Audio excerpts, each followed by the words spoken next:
ከየት እንደመጣና ጌታ ያደረገልህ ተናገር። ስሜ የጌታ ልጅ ይባላል። አበባዬ ነው።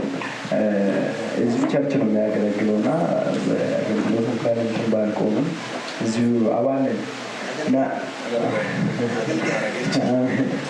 እና የተደረገልኝ ነገር ማለት ከ2 ሳምንት 3 ሳምንት ይሆነኛል። ልክ ፊልድ ወጥቼ ስለነበረ ትንሽ ወደ ሙቀት ነበረ ቤት አካባቢ ክፍለ ሀገር ነበርኩና ወደዚህ ስመጣ ደግሞ ብርድ በጣም አስቸገረኝ እና ታክመም እንትን አላለኝ። ምንም ለውጥ አልተገኘም።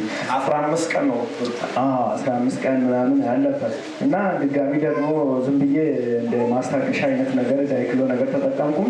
ከዛም ምንም ለውጥ አልተገኘም እና ልክ ማታ ስራ ቦታ ድሬ አዳር ነበረኝ እና ስራ ቦታ ድሬ ጠዋት ስመጣ ዘይት ቤት መኖሩን ትዝ አልኩኝና ቀባባው ደረታ አካባቢ ላይ ቀባባውና በቃ በሚገርም ሁኔታ ማለት በቃ ተወኝና በጣም ነው እንትን የሚለኝና እኔ እንዴት ብዬ ለመግለጽ በጣም እንትን ቃላቶች ዘይቱን ከቀባ ከዛ ደቂቃ ጀምሮ እንዳለ ተነሳ እስከ ዛሬ ሰላም።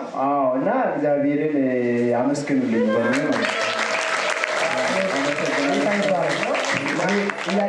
ማለት ዲያክሎኑም ሌሎች ነገር ስትወስድ እስከዛ ረስታው ነበር። ምንም ረስታው ነበር። ዘይት ቤት መኖሩን ምንም አላስታወስኩም። ጭራሹን ረስቼዋለሁ። ግን ስትገባ የሆነ ቀን ላይ ትዝ አለ። ጠዋት ማታ ስራ ዳር ነበረና ልክ ቤት ገብቼ ጠዋት እንደመጣሁ ትዝ አለኝ ዘይት መኖሩ ማለት ነው። ጌታ ይባረክ እና በሌላው በጣም ነው እግዚአብሔር ባረካችሁ። በዘይት እንደዚህ የሚፈወስ ከሆነ ሌላም ደግሞ በሌላ ነገሮች ይፈወሳል። ድጋሚ ደግሞ በሌላ ይመጣለሁ።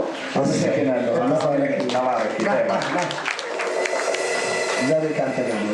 እጅህን ወደ እነሱ ዘርጋና እንደዚህ በላቸው። የሰጣችሁ መሳሪያ በሉት። የሰጣችሁ መሳሪያ ተጠቀሙበት። እንደኔ አትርሱት።